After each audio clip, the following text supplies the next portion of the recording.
की बात है, एक गांव में नारायण नाम का एक पशुपालक अपनी पत्नी लक्ष्मी के साथ राजपुर नामक गांव में रहता था। अपने गाय को चराने के लिए पास के पहाड़ों में ले जाता। सारा दिन वही बिताने के बाद वो उनके साथ घर लौट आता था। लक्ष्मी, मैं गायों को पहाड़ों पर लेकर जा रहा हूँ और शाम को लौटूंगा, ध्यान रखना। अरे, बिना कुछ खाइए कहाँ जा रहे हो? पहले नाश्ता कर लो, चले जाना। मैंने नाश्ता तैयार करके रखा है। नाश्ता करके जाऊंगा, तुम मुझे थोड़ा ताजा मक्खन दे दो। तुमने कल रात मिट्टी के बर्तन पर बनाया था, पर आप तो कभी मक्खन खाते नहीं। फिर आप क्या करोगे उसका? किसे खिलाओगे? किसी को नहीं। सड़क के रास्तों में भगवान कृष्ण की एक मूर्ति है, पर कोई भी उन्हें कभी कुछ नहीं चढ़ा था। मैंने सोचा क्यों ना आज उन्हें ताजा बनाया हुआ मक्खन अर्पित किया जाए। तुमको भी अच्छा लगेगा। हमारे पास और कुछ तो है नहीं, तो कम से कम हम मक्खन तो चढ़ा ही सकते हैं। ये तो अच्छा ख्याल है, लेकिन हमारी गायों का भी ख्याल रखना। इन दिनों आप ज्यादा ही नाचम होते जा रहे हैं, कि उनसे ध्यान न हट जाए आपका। हाँ, रखूंगा।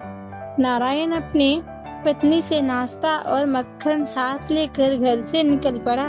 रास्ते में वो विशाल बरगद के पेड़ के नीचे भगवान कृष्ण की मूर्ति के पास आकर रुक गया, जैसा कि वो हर रोज करता आया था। ये पहले भगवान की मूर्ति से प्रार्थना की और फिर उनसे बातें करने लगा। से अपनी दिनचर्या के बारे में बात करने लगा। हे कृष्ण, जंगल के सभी खतरों से मेरे गायों को बचाने के लिए आपका शुक्रिया। आपका बहुत बहुत धन्यवाद। आपकी वजह से मेरा जीवन बहुत खुशहाल बीत रहा है। मैं आपके लिए मेरे घर से ताजा मक्खन लाया हूँ, लीजिए, खाकर देखिए। मेरी बीवी ने निकाला है। वो तो ताजा मक्खन पसंद है ना? कहकर नारायण ने मूर्ति के पास एक भरा हुआ घड़ा के मक्खन रखा। फिर पहाड़ों में उनके गायों को चराने के लिए निकल पड़ा। फिर डूबने के बाद वो वापस आया और आकर कृष्ण की मूर्ति के पास रुक गया। देखा कि मिट्टी का वो पूरा घड़ा खाली था। घड़े को देखकर वो आश्चर्यचकित हो गया। भगवान ने उसकी भेंट स्वीकार कर ली, ये सोचकर वो काफी प्रसन्न हो गया। कृष्ण, आपने आखिरकार मुझ पर दया की और मेरी भेंट स्वीकार कर ली। मेरे सारी बातें सुन लेते हैं। जब आपने मेरी भेंट स्वीकार कर ली, मैं तो धन्य हो गया। अगर आप स्वीकार करें तो मैं आपको प्रतिदिन खुशी से मक्खन वितरित करूंगा। शुद्ध घर का निकला हुआ मक्खन। नारायण ने अपनी अपार प्रसन्नता व्यक्त की। बताई जा रहा था भगवान कृष्ण को नारायण की अत्यंत भावनाता और शुद्धता भाग गया, पर इतने प्रसन्न हो गए से दर्शन देने के लिए साक्षात उसके सामने हाजिर हो गए और बोले, गोवर्धन, हमें तो मक्खन बहुत पसंद है, हम इसे स्वीकार क्यों नहीं करेंगे? नारायण भगवान कृष्ण की आवाज सुनकर चौंक गया। ये नहीं हुआ कि ये सत्य है। अरे भगवान कृष्ण, क्या आप स्वयं मुझसे बात कर रहे हैं? तो आपकी आवाज सुनकर ही धन्य हो गया। और अगर आप ही है तो मैं आपको देख क्यों नहीं सकता? आप मुझे दर्शन देंगे तो यकीन हो जाएगा। नारायण की इच्छा के अनुसार भगवान कृष्ण उसके सामने प्रकट हो गए। नारायण पूरी तरह से आश्चर्यचकित हो गया। हे प्रभु, आज तो मैं धन्य हो गया, साक्षात मेरे सामने है। आपका बहुत बड़ा भक्त हूँ। प्रतिदिन आकर या आपको मक्खन का भोग लगाऊंगा। शिवा, मैं आपके लिए और क्या कर सकता हूँ? मैं तुम्हारे चढ़ाए हुए मक्खन के अलावा और कुछ भी नहीं चाहिए। हमारी भक्ति से हम अति प्रसन्न हुए हैं और तुम्हें वरदान देना चाहते हैं। तुम जो चाहे मांग सकते हो। हे कृष्ण, मेरे पास जो कुछ भी है मैं उससे पूरी तरह संतुष्ट हूँ। मुझे कुछ भी नहीं चाहिए। मैं केवल हर दिन आपका दर्शन करना चाहता हूँ। हम तुम्हें ये वरदान देते हैं कि एक शर्त है, ये बात तुम कभी किसी को नहीं बताओगे। क्या तुम ऐसा कर सकोगे? मैं आपसे वादा करता हूँ कि मैं ये बात किसी से नहीं बताऊंगा। अगर आप अनुमति दे तो मैं चलूं। पूरे अपनी माताओं की प्रतीक्षा कर रहे होंगे, ये बिना ये विचलित होते होंगे। प्रभु जरूर जाओ नारायण, लेकिन कल मेरे लिए ताजा मक्खन लाना मत भूलना। जरूर ले आऊंगा प्रभु, जरूर। नारायण कल मिलते हैं। कृष्ण अंतर ध्यान हो गए और नारायण फिर से घर लौट आया। ये घटना के बारे में उसने अपनी पत्नी तक को नहीं बताया। फिर अगले दिन वो फिर से मक्खन का घड़ा लेकर घर से निकल पड़ा। घड़ा कृष्ण की मूर्ति के सामने रखकर वो फिर से उनसे प्रार्थना करने लगा। भगवान कृष्ण कृपया मेरी भेंट को स्वीकार करे, आपके लिए मक्खन लाया हूँ। भगवान कृष्ण नारायण के सामने आज फिर से प्रकट हुए। नारायण के मन में एक शंका थी।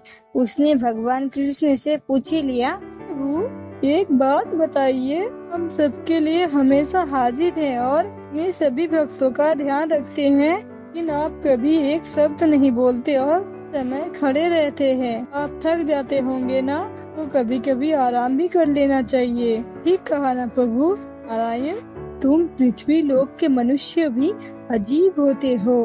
भगवान जवाब नहीं देता, तुम कहते हो कि भगवान का अस्तित्व नहीं है। हमने तुम्हें दर्शन दिए, अब तुम हमें ही सुझाव देने लगी। फिर होगा कल से हम दर्शन ना दे। ये भगवान कृपया ऐसा ना करे, गलती हो गई। मुझे आपकी चिंता होती है कि आप हर समय खड़े रहते हैं, बिल्कुल आराम नहीं करते हैं, तो थोड़ी देर बैठने तक नहीं मिलता। थक जाते होंगे ना। हमारे भक्ति के अलावा तुम्हारे मासूमियत ने भी हमारा दिल जीत लिया है। हमारा इस प्रश्न के उत्तर हम तुम्हें एक उदाहरण देकर समझाते हैं। तुम उदाहरण सुनने के लिए तैयार हो? प्रभु जरूर।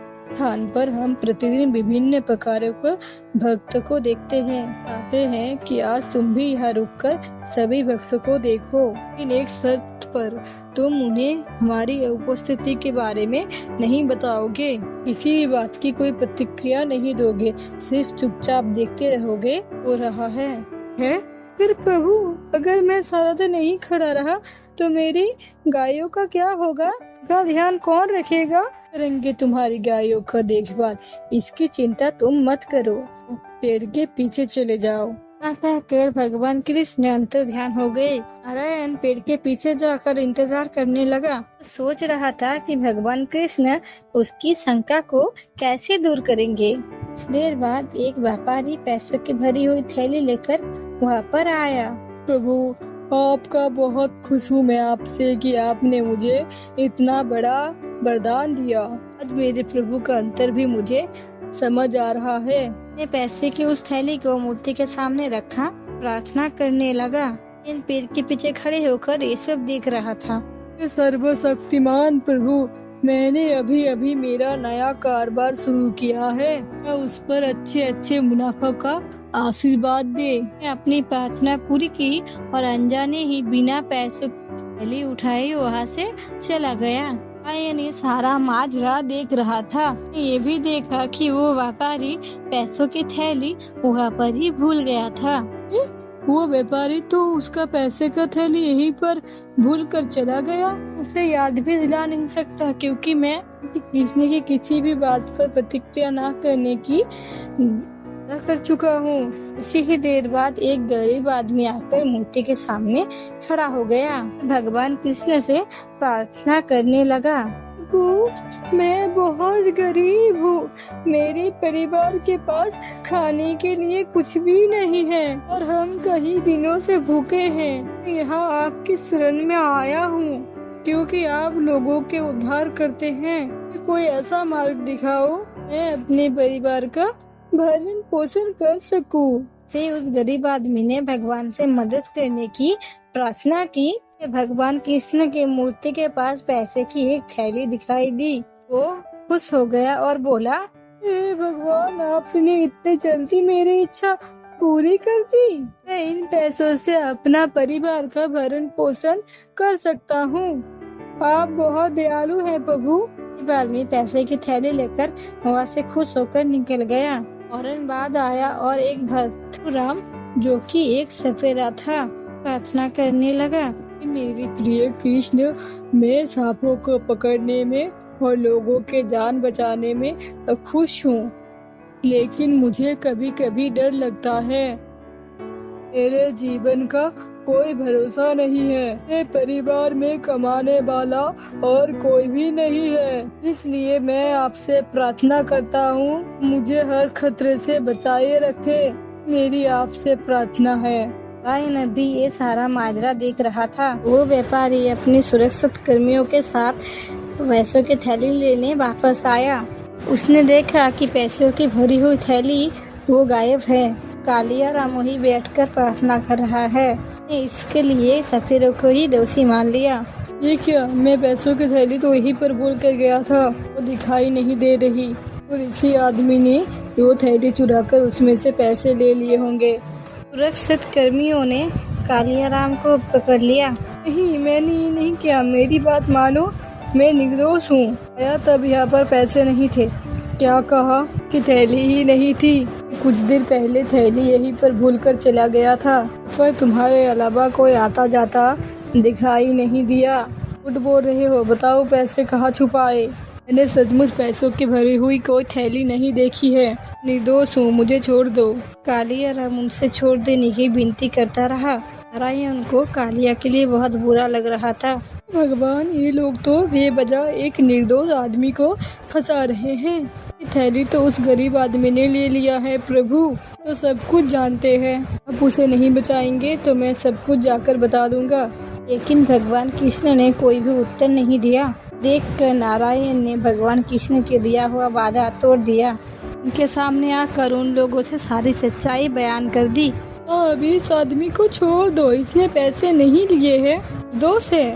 कौन हो, तुम्हें कैसे पता कि इसने पैसे नहीं लिए हैं?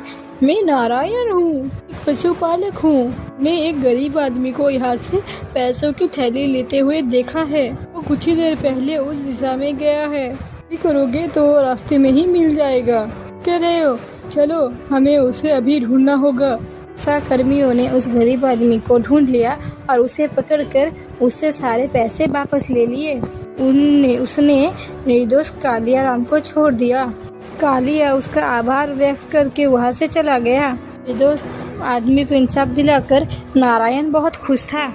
ने भगवान कृष्ण को फिर से याद किया। प्रभु, आप दर्शन दे सकते हो कि यहाँ पर कोई नहीं है। नारायण के याद करने पर भगवान कृष्ण ने उसके सामने फिर से प्रकट हुए। फिर से भगवान के सामने अपना संदेह व्यक्त किया। वो आप चुप क्यों थे जब आपके सामने ये पूरी घटना हुई? मैंने किया, आप भी तो इस समस्या का समाधान कर सकते थे, कुछ क्यों नहीं किया? नारायण, क्या तुम्हें एहसास है कि तुमने अभी क्या किया?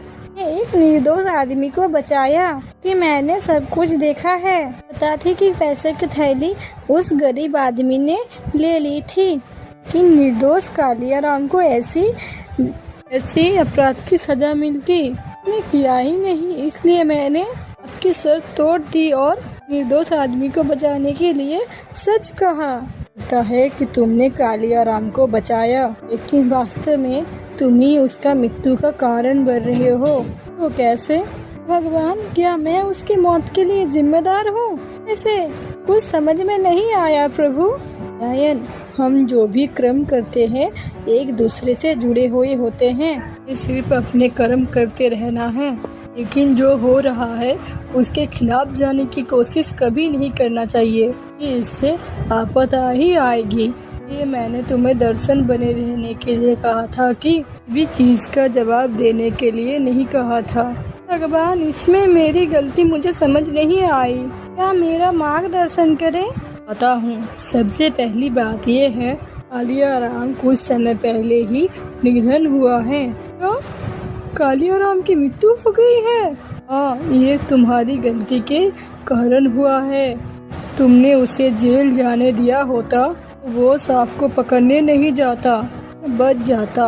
वो बेचारा आदमी खुशी खुशी उन पैसे को अपने परिवार के ऊपर खर्च कर देता, लेकिन अब उसे पहरेदारों ने कैद कर लिया है। उसका परिवार भूख से मर जाएगा। ये इसलिए हुआ क्योंकि तुमने मेरी बात ना मानकर उन्हें सब कुछ बता दिया। लेकिन ये प्रभु, कम से कम वो व्यापारी मेरे कारण नुकसान से तो बच गया।